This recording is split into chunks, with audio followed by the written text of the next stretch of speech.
And so we go back to the story of the Nigerian Senate quizzing the federal government's economic team over the 58.472 trillion naira 2026 Appropriation Bill, citing unrealistic demands or unrealistic projections in the document, and also raising concerns as regards the rising debt profile of the country. And I must let you know that I'm joined by Femi Onokanren finally, who will be shedding more light to this. Femi, it's nice to have you around.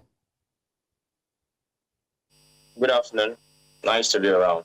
Yeah, so let's start this way. Nigeria's lawmakers are accusing the economic team of the mounting debt profile that the country is plunged into now. But then, are they not the same set of people that kept on approving the loan requests by the president? Some people will see this as being hypocritic. How do you see it?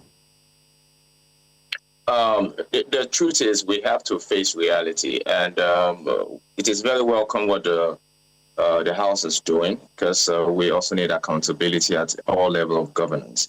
In terms of approving those loans that we took and that we have to service, it has to be clear to us that we are in a serious deficit position in our economy.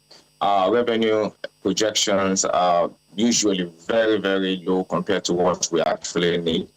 For infrastructure, for example, we were projected to need about $100 billion annually spent over 10 to 20 years. And I mean, what we have as budget for a whole year encompassing the whole economy is about 58.18. So we are at a big shortfall. We would have to borrow.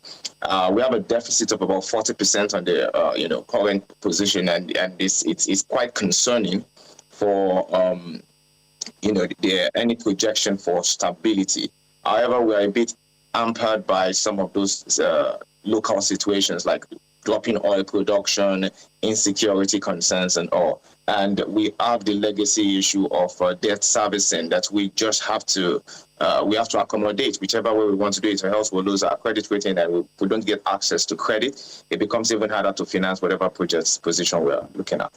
So you're talking about fiscal deficits. Now, whether or not the core challenge was the country's debt to GDP ratio or the high cost of borrowing in international markets, but then alternative means of raising funds without plunging Nigeria into humongous debts? In all sincerity, there is really no way out of it. The biggest economies in the world actually borrow heavily. So I think one of the things we need to separate is the whole myth and demonization of a debt position. That's not the problem we have. The problem we have is a revenue challenge. The problem we have is a productivity challenge. Now, if we can address those issues, then situations like debt can be easier to manage. Balancing it is not so difficult, but if we have a constrained revenue position and we continue to have obligations, like for debt servicing, we have to serve it, we have recurrent expenditures, we have capital expenditure that we have to service, then it becomes a big problem for us. We need the funds to do it. And if we're not getting it on our own, then we have to go and borrow. So debt is really not the problem, and it is not a burden. What we need to look at is how we're going to scale up capacity. Like some of the things that are shortfalls and affecting our economy, can we look at positions of public-private partnerships? Can we allow the government to let go of some things so it has less burden in terms of recurrent expenditure? Can we reduce the size of our civil service and make it a bit more efficient, digitalize processes? Those are the kind of things we should look at, how to cut some costs, right? And then how to improve efficiency and effectiveness. Otherwise, we're just going to be going around in circles. And any little change, any little destabilizing factor, could be local, could be external, can have far bigger impacts than we could have projected. Okay, you talked about, Femi, you talked about cutting costs. I'm not sure we saw that in 2025. I mean, if lawmakers are having issues with the 2026 budgets, the projections, and of course, oil production, including the provisions in even the 2025 budgets, can we say that 2025 itself underperformed, and that is as a result of the government's projections and allocations? It is not, it's not a knock on anybody, it's just a stark truth. 2025, Nigeria made some very important gains, significant gains in economic terms, but at the same time, we had some very, very, very worrying, downturns. For example, the performance of the capital allocation, capital special allocation was very, very poor. A lot of the MDAs complained about not having funds released. And if they don't have funds released, even the minimum that we're expected of them, they cannot perform it. They cannot deliver on those things. So we believe that 2025 was not, in terms of budgetary performance, was not a very good year for the country.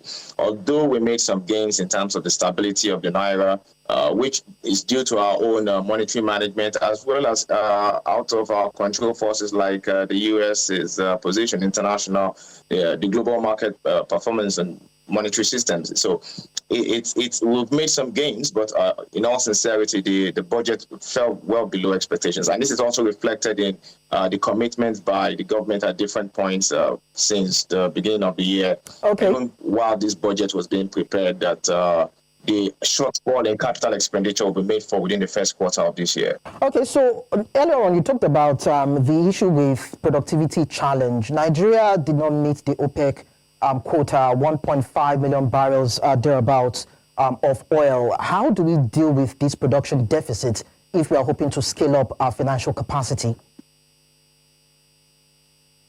I think one of the very first things we need to address is the dependence is really crazy. That's part of the thing that is affecting us. So OPEC gave us a 1.5 million barrel, as our quota. And aside from January or February, about last year, 2025, there was a shortfall throughout. We really hit the target and we lost significantly. In fact, we underperformed projections by 22% in terms of what's expected,